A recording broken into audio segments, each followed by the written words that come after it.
यादव मध्य प्रदेश का दौरा कर रहे हैं।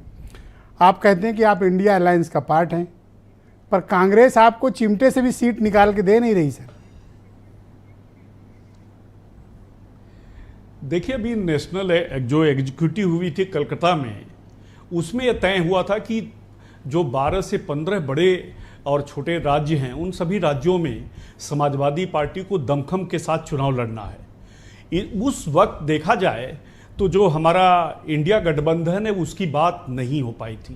तो ये सैद्धांतिक रूप से देखा जाए, प्रिंसिपली तो समाजवादी पार्टी ने पहले तय कर लिया था कि मध्य प्रदेश, राजस्थान और छत्तीसगढ़, चूंकि ये तीनों राज्य उत्तर प्रदेश सर वो आपको एक सीट नहीं दे रहे हैं, तो आप कलकत्ता की आड़ लेके बताते हैं कि वो बहुत सैद्धांतिक फैसला था।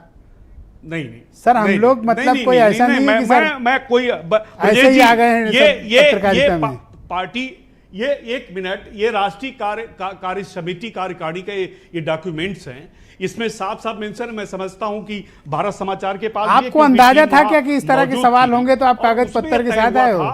और बस नहीं, मैं देखिए मेरे ड्रॉर में रखा हुआ था, मैंने निकाला और आपको दिखा दिया कि दमखम के साथ पार्टी को उतरना है, क्योंकि बहुत ही सकारात्मक परिणाम हमें गुजरात में देखने को मिले।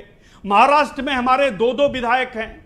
आप तेलंगाना, आंध्रा, उसके बाद इन सभी राज्यों में जिस तरह से समाजवादी पार्टी अप्रोच कर रही है, जिस तरह से हमारी पार्टी एक्सपैंड कर रही है, आप देखिएगा पैन इंडिया समाजवादी पार्टी आपको नजर आएगी। इतना सुन के राकेश त्रिपाठी को चक्कर आ रहा है। चुनाव है, विधानसभा चुनाव में फ्रेंडली फाइट होती रही है और भारतीय जनता पार्टी भी चुनाव लड़ती रही है। एक नहीं अनेकों उदाहरण। सर, मैं अपने सवाल को दोहराना चाहता हूं और आपसे जवाब की अपेक्षा रखता हूं।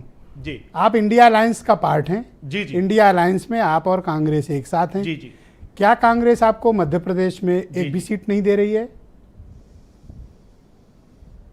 नहीं, देखिए अभी उस दौर में हम नहीं हैं कि हमारी बातचीत चल रही है कि हम मिलजुल कर लड़ें, क्योंकि हम दोनों एक दूसरे को नुकसान नहीं पहुंचा सकते। और कांग्रेस को अगर किसी ने समर्थन दिया तो समाजवादी पार्टी ने दिया, सबसे पहले अपना समर्थन सरकार बनाने को दिया है। तो समाजवादी पार्टी पूरी तरह से कांग्रेस के साथ है, किसी तरह की कोई मनमुटाव नहीं है। चूंकि विधानसभा के चुनाव हैं और पार्टी को एक्सपेंड करना, इसलिए हम तो क्या आप इस बात से सहमत हैं कि कांग्रेस आपको एक भी सीट ना दे, लेकिन और आप अकेले चुनाव लड़ें?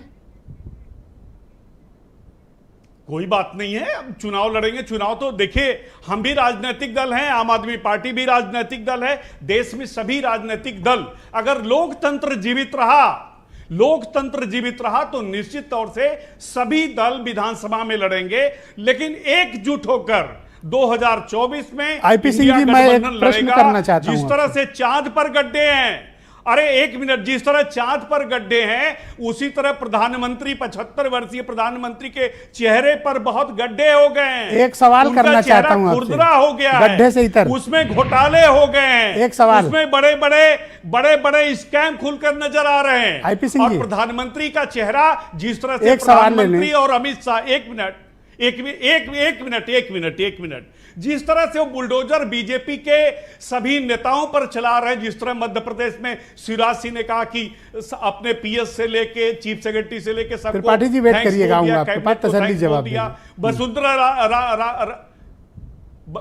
वसुंधरा राजे जी, आईपी सिंह जी, मेरा एक प्रश्न है, आप उसका जवाब दे दें सर, डिबेट को आगे बढ़ाएंगे। अमित शाह जी गुजरात से आकर एकदम साफ और स्पष्ट सवाल है सर। आदित्यनाथ जी के ऊपर भी चलने वाला है। ओके, आप एक सवाल ले लें सर, को सोचना होगा, एक तरफा डिबेट ना करें सर, सवाल ले लें।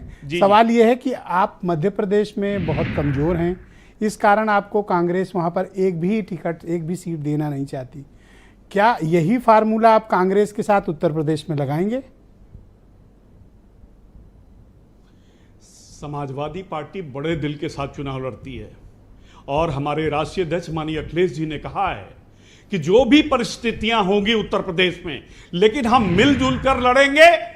और सर, आप मध्य प्रदेश गए, 2004 की तरह एक लोटा पानी के लिए अगला नहीं पूछ रहा, फेंक देंगे। आप यहाँ कह रहे हैं पूरा दरवाजा खोल देंगे, घर के भीतर आ जाओ। अकेले मैं तो आपके अपने राजनीतिक स्वाभिमान की बात कर रहा हूँ। पार्टी जीतने जा रही है जी। एक लोटा पानी कांग्रेस आपको देने को तैयार नहीं एमपी में।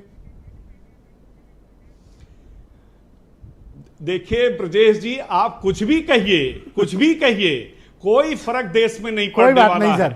आप बताइए, मैं आपके त्याग की सराहना करता हूं सर। 270 370 रुपए का सिलेंडर था, बहुत हुई महंगाई की मार। अब की बार बीजेपी सरकार, बहुत बहुत धन्यवाद हुई डीजल आपका। पेट्रोल की मार। मैं एसपी अब की सिंह बार साहब को आमंत्रित बीजेपी करता हूं, मोदी देश सरकार। के जाने माने एक पत्रकार मिनट, हैं। एक मिनट, मैं दूंगा समय, आप डिबेट के दूसरे चरण में बोल 370 लीजिएगा। रुपए का सिलेंडर 1200 रुपए का हो गया। पेट्रोल जो 50-60 रुपए था वो 125 रुपए लीटर हो गया। जो डीजल 40-45 रुपए था सर, थैंक यू। वो 100 रुपए हो गया। पूरा समय तो मिलेगा, महंगाई अगले राउंड को में बोल लेकर लीजिएगा।